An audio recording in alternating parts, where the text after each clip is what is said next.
Bom dia, Ilona. Prazer estar aqui nessa conversa com você, a quem eu admiro muito e tem contribuído muito aqui para o debate público no Brasil. Ilona, você fala da questão do populismo e do autoritarismo não apenas como alguém que pesquisa o tema, mas como alguém que num momento ali viveu o que foi uma iniciativa, uma reação, diria, populista de cabo a rabo, que foi aquela, quando o ex-ministro Sérgio Moro te nomeou ali para um conselho ali de segurança pública, né, e tudo, e tivemos aquela reação. Aquele tipo de... Primeiro, qual foi o tipo de violência que você vivenciou naqueles dias em que toda uma parcela ali do eleitorado que apoia Jair Bolsonaro foi contra e veio às redes se manifestar, né? Qual foi o grau de violência ali? Segundo, aquilo é uma das armas, é uma das ameaças à democracia no mundo moderno? Tem a ver com o que é a experiência do populismo e do autoritarismo? Ou é só quando vem mesmo do governo? Porque não foi algo do governo, né? Não é que o Bolsonaro chegou aquilo, foi algo que, digamos, veio de uma massa ali de apoiadores meio difusa, né? Se você puder relatar um pouco essa experiência, as conclusões que você tirou dela. Perfeito, um prazer enorme estar aqui falando, mesmo à distância com vocês, e Joel, muito bom te ver por vídeo, pelo menos. Acho que é importante dizer, né, o que aconteceu, por exemplo, no meu caso específico, foi bem recente, o governo Jair Bolsonaro tinha acabado de começar, eu fui nomeada para um conselho voluntário, sem remuneração, de políticas públicas. É importante dizer, eu trabalho há quase 20 anos na sociedade civil, eu já participei de muitos desses conselhos, inclusive naquele mesmo momento eu era titular de um outro conselho, que era o Conselho de Segurança Pública e Defesa Social, que tinha sido criado na administração do presidente Temer, que também fazia parte de um conselho no estado do Rio de Janeiro sobre segurança pública. Então, enfim, faz parte do trabalho da sociedade civil essa interlocução com o governo, para monitorar políticas públicas, para trocar informação, para ajudar a você estar sempre com o conhecimento atual. O que aconteceu ali é que no dia que a minha nomeação foi publicada, houve digamos assim, uma grande reação. E a reação foi em especial. Começou com o lobby das armas, enfim, tem um lobista de armas que há muitos anos aí vem debatendo em lados aí diferentes do debate do que eu defendo, que é uma regulação responsável de armas. Mas, em seguida, quem criou o tal do hashtag Lona Não foi um blogueiro bastante próximo ao governo atual. Para mim, Joel, por mais que seja difuso, essas questões são coordenadas, né? A gente tem que entender que as redes sociais têm sido usadas por governos populistas e autoritários mundo afora de forma, a manter aquele eleitorado cativo que está sempre ali, a gente chama da guerrilha digital, a turma mais ideológica, que reclama, que briga e tal. E outro, justamente para calar e tirar os oponentes de cena. E quando eu falo oponentes, as pessoas que pensam diferente, que numa democracia faz parte a gente debater, né? Então, a reação foi muito, digamos assim, violenta, foi uma campanha nas redes sociais, enfim, aí tem aquele primeiro momento que você fala o que está acontecendo, vira trending topics, enfim, um monte de ódio, meme, etc. E esse caso específico, que foi em fevereiro de 2019, gerou um pedido do presidente Jair Bolsonaro de que o ministro me desnomeasse. Enfim, como era uma posição voluntária, algo muito normal para a sociedade civil de participação, eu achei que o presidente tinha coisa melhor para fazer do que se preocupar com quem senta num conselho voluntário, enfim, estava com medo das minhas ideias, né? Mas tudo bem. E só para dizer, isso tem repercussão para além das redes sociais, e em geral isso ocorre, enfim, quando a gente também não está vendo. Então, assim, as redes sociais são só a primeira etapa digamos assim, dessa guerra assimétrica contra a liberdade de expressão, contra o diálogo, e acho que traz aí uma intolerância que não combina com democracia. Adriles. Muito bom dia. Você deu agora como exemplo de autoritarismo do governo a não aceitação da sua pessoa num conselho deliberativo, né? Mas a gente tem ações concretas e muito claras de autoritarismo judiciário, por exemplo. A gente tem um inquérito ilegal, anticonstitucional de fake news, que persegue, que cerceia vozes, que prende, inclusive, pessoas sem sequer acesso ao devido processo legal, quase que uma coisa kafkiana. Você não acha que existe uma projeção muito fantasiosa do que seria um governo autoritário do Bolsonaro, sendo que não há nenhum tipo de ato autoritário de perseguição a minorias ou a quem quer que seja, em contraste a essa projeção de um judiciário, de um Supremo especificamente, que compara o governo de maneira absurda a um governo nazista, a República de Weimar, a um governo genocida, e em nome dessa projeção de um pseudo-autoritarismo, revela um autoritarismo, novamente, prendendo pessoas, calando vozes, sem dar a devida visibilidade a um processo legal para os próprios acusados daquilo que eles nem sabem, às vezes, que estão sendo acusados?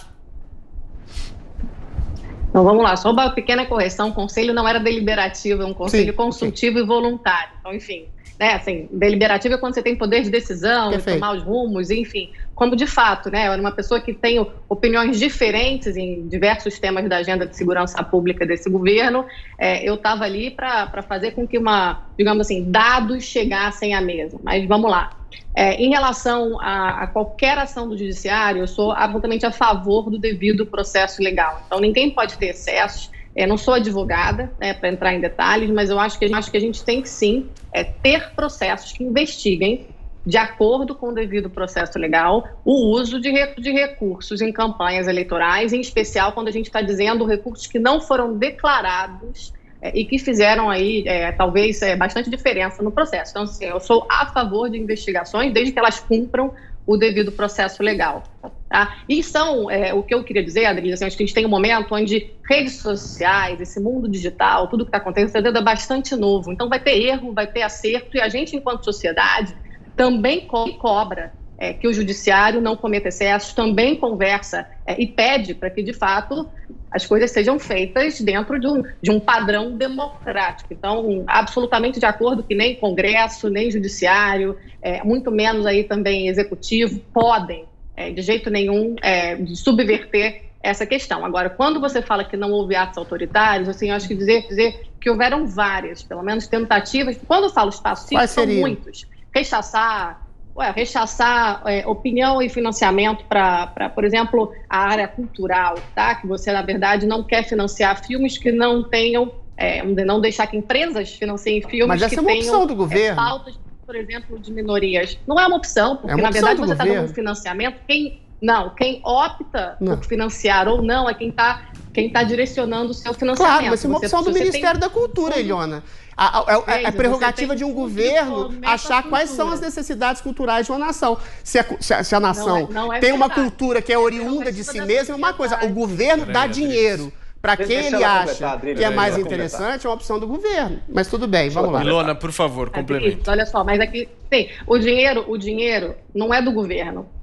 Sim, o dinheiro dos impostos é nosso, Adri. E mas aí, o Ministério do Governo. Não pode achar que numa democracia a gente só vai ouvir uma voz, que é a voz que o governo quer. Até porque o governo tem que governar para mim também, que não votou nele. Para quem votou e para quem não votou. Nesse ponto, então, nós temos que ter opções culturais para todos, porque o dinheiro é do cidadão. Isso é importante dizer. Outro exemplo, tentativas e aí, assim, trocas, desnomeações em ministérios muito importantes, em órgãos de controle, órgãos de segurança pública e que leva a supostas investigações também sobre interferência política em tentar barrar investigações. Isso também precisa ser investigado. Defendo que isso seja investigado. Outra, ataques a grupos, e você está dizendo que grupos da sociedade civil, como, por exemplo, grupos indígenas, grupos ambientais, têm feito atos criminosos, como, por exemplo, incendiar a Amazônia ou o Pantanal. Isso a gente sabe que é uma informação equivocada que é espalhada deliberadamente por pessoas do governo. Última para você também, enfim, que a gente está falando aqui de várias questões, que você falou, olha, propaganda nazista, etc. Houve um momento onde membros do governo, de primeiro escalão, usaram, sim, vídeos com propaganda nazista. Ele foi exonerado. Quer dizer, sim, ainda bem que foi exonerado, mas não deveria jamais ter sido publicado algo daquele tipo, porque isso é muito sério. A gente sabe o que foi o Holocausto, a gente sabe o que foi... pensa na população judaica, pensa no que a imagem e a forma com que a gente fala. Acho que é muito importante a gente dizer o seguinte, o discurso importa, em especial quando ele está na boca de gente que é referência, de liderança. Mas qual é o autoritarismo do discurso do governo? Só um minuto. Por favor, posso... Você terminou, Ilona? Por tem, favor. Tem muito. Perdão. Claro, terminei. Vamos lá. Perfeito. Paulinha, próxima pergunta, por favor.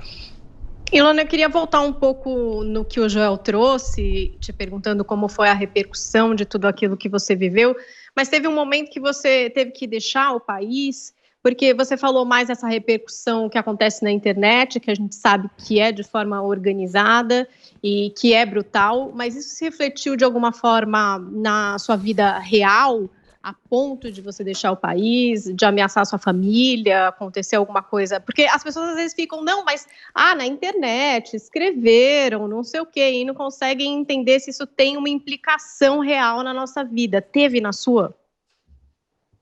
Teve. Eu não deixei por causa disso, mas eu digo que eu me sinto muito mais segura hoje de poder falar e fazer o meu trabalho de um lugar onde eu não sofro ameaças diretas e a quem eu tenho que recorrer. Porque qual foi a situação?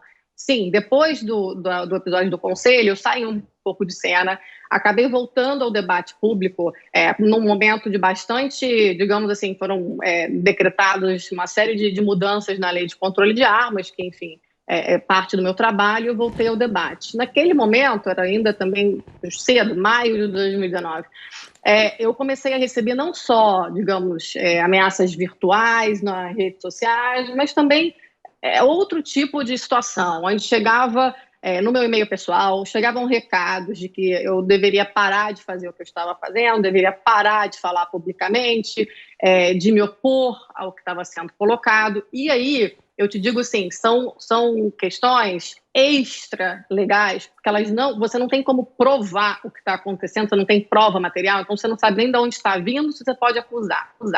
E o que aconteceu? Eu moro no Rio de Janeiro, trabalho em segurança pública, tenho muitos amigos e eu admiro muitos policiais que trabalham há 20 anos, eu trabalho com policiais, com membros do Exército, em especial na área de missões de paz. Então, eu não sou alguém do contra, eu trabalho com. Agora, a gente viveu e vive um momento no Rio de Janeiro onde você tem ex-governadores presos, a gente não tinha o secretário de Segurança Pública, onde troca de comando de polícia é algo tão corriqueiro como se fosse algo que você pode ficar mexendo, em especial num estado como o Rio de Janeiro. Então, você não tinha quem recorrer. Então, quando eu começo a receber ameaça, eu tenho uma filha de 6 anos de idade, né, que andando para a escola com a gente, né, e com a babá, aí a gente fala, você está segura? Né? Minha filha pode fazer isso? Eu posso trabalhar e falar sabendo que eu vou chegar em casa? Será que eu estou sendo monitorada? Começa a entrar num nível de você também entrar em paranoia, porque você está, obviamente, pensando na sua segurança física, mas também, no meu caso, a minha equipe é majoritariamente feminina. A equipe do Instituto Igarapé, são quase 80% aí de mulheres em posições de bastante destaque. Então, eu tenho uma coisa na minha vida que eu abomino, que é covardia. E eu comecei a receber recados covardes, e que eu não podia atribuir a ninguém, não podia provar. Mas, num estado, infelizmente, onde a gente tem uma institucionalidade muito baixa, e eu conheço bastante. Então, sim, tem impacto, não só na minha. Eu entrevistei muitas outras pessoas para essa minha pesquisa, onde o impacto é real. E a gente tem que falar sobre isso. Vini. Ilona, muito bom dia. Você falou sobre essa novidade, né, das redes sociais, essa guerra que se impõe hoje nas redes sociais, mas ao mesmo tempo o aspecto beligerante, principalmente por parte dos apoiadores do governo Bolsonaro, já era algo conhecido durante a sua campanha. Você imaginava realmente que ingressando nesse conselho voluntário, não remunerado, com as ideias tão divergentes que você tem com relação a algumas políticas, principalmente relacionadas a armas e a drogas, que são políticas bastante sensíveis a esses apoiadores, você imaginava que poderia ter tido um outro tipo de receptividade, que você poderia ter sido sim contemplada, ou pelo menos ouvida neste conselho? E te pergunto também, você acha que esse atrito, que essa tensão que se criou com a tua exoneração foi um primeiro ponto de partida para esse confronto que se estabeleceu depois entre o ex-ministro da Justiça, Sérgio Moro, com o presidente Jair Bolsonaro? Perfeito.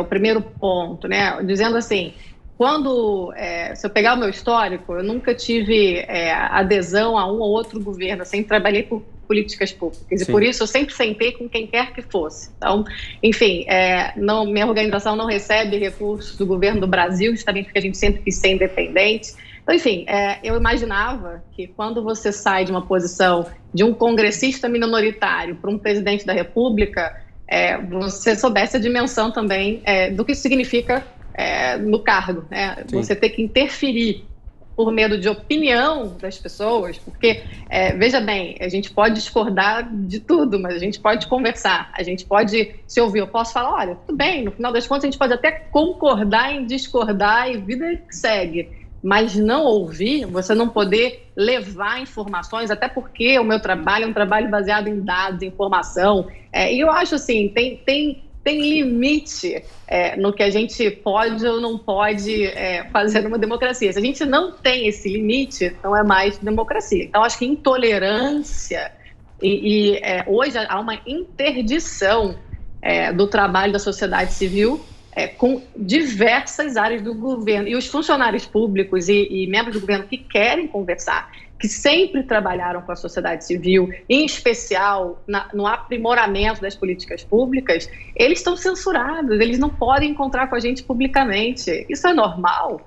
Quando eu fui encontrar membros do governo e levar informação, materiais, eles foram atacados, incluindo membros militares. É algo bastante atípico em quase 20 anos de atuação para mim. Então, eu sabia que eu poderia gerar debate, mas não repulsa dessa forma. E aí, sobre a questão do ministro Moro, não acho que teve, enfim, nenhuma relação. Inclusive, eu acho que eu acabei sendo, eu sou usada para animar essa base mais ideológica, enfim, até para mostrar uma deslealdade. Eu não tenho relação próxima com o ministro Moro, a minha escolha foi técnica, ele me conhecia muito pouco, conhecia mais o meu trabalho. Então, acho que foi só juntou a fome com a vontade de comer, sabe? Acabou usando para animar essa base mais ideológica e justificar ali para eles algo que eu acho, enfim, que eu não tenho que me meter nas decisões, mas que a acusação foi feita, eu gostaria que tivesse uma investigação, para a gente ter isso bem claro, se houve tentativa ou não. Oi, Ilona, deixa eu... De interferência nesse caso. Para a gente encerrar a entrevista, eu queria te fazer uma pergunta exatamente sobre o ministro Sérgio Moro, que você mencionou. A senhora disse que não tem nenhuma relação com ele, né? Eu queria te perguntar algo pessoal, não sei se você vai poder contar aqui para a gente, mas você chegou a conversar com o ministro Sérgio Moro logo depois que ele saiu do governo? Ele chegou a dizer para a senhora quais são os planos futuros dele? Alguma conversa que te chamou a atenção nesse sentido depois da saída dele do governo? Olha, Paulo, acreditem, enfim, não tenho, minha agenda sempre foi muito aberta. Eu nunca mais conversei com o ministro Sérgio Moro desde o dia que eu saí do Conselho. E não por, enfim, ter qualquer questão, porque ele foi absolutamente correto comigo durante todo o processo, bastante transparente. Mas simplesmente porque também tinha aquela história de que se eu fosse buscar uma conversa, isso seria um novo fato político que não existe. Então, por respeito à trajetória, por também tentar continuar fazendo o meu trabalho, que é, no final das contas, melhorar o nosso país. Eu quero poder ter um país seguro, um país sustentável e muito mais, eu acho que humano e eficiente para todo mundo. Então, eu preferi não mais enfim, não buscar continuar uma relação. Eu espero que no futuro a gente possa voltar a conversar, onde... enfim, isso seja, a gente volte a uma temperatura normal nesse país. Eu estou sentindo falta disso, não só em relação, por exemplo, um diálogo com o ministro Moro, mas com várias outras autoridades que se sentem cerceadas de receber pessoas que pensam diferente do governo atual. E eu espero que a gente possa voltar a um país onde a construção é feita pelo diálogo. Agradecer imensamente esse diálogo que vocês estão me proporcionando aqui. É super importante para mim poder estar falando com vocês também. Você falou no finalzinho, Ilona, sobre essa acusação que o Moro fez na saída dele de tentativa de interferência do presidente na Polícia Federal, principalmente na Polícia Federal do Rio de Janeiro, né, que é um lugar que você conhece muito bem. Como é que você viu isso, né? Pelas informações que nós temos, o vídeo daquela reunião que foi revelado, como é que você interpretou essa acusação do ex-ministro? Para mim, se isso se confirma, e obviamente eu não sou policial, não sou do judiciário, não faço investigação, mas isso para mim é uma linha vermelha imensa. E aí, assim, quando a gente fala, que eu estou contando aqui, para muita gente que não participa do debate público, não está no espaço cívico, pode achar que é só comigo o que está acontecendo, mas não é. Assim, novamente, eu entrevistei muita gente, a gente está vendo cientistas, ativistas, jornalistas, pessoas da sociedade civil, funcionários públicos, mas quando você olha órgãos de segurança pública, órgãos que precisam proteger a sociedade, podendo sofrer infiltração e intervenção política, a quem a gente recorre? Porque o Estado Democrático de Direito precisa nos proteger enquanto cidadãos. E a quem a gente recorre se as instituições desse Estado não trabalham mais para proteger a todos nós, né? Não é que o Brasil sempre foi uma ilha de maravilha, mas eu sempre trabalhei para que isso melhorasse. Perfeito. Tinha ótimas interlocuções, tá? Por mais que difíceis. Então, para mim, mexer em polícia nesse nível é uma linha vermelha gravíssima democrática. Então, acho que a gente precisa esclarecer essa situação.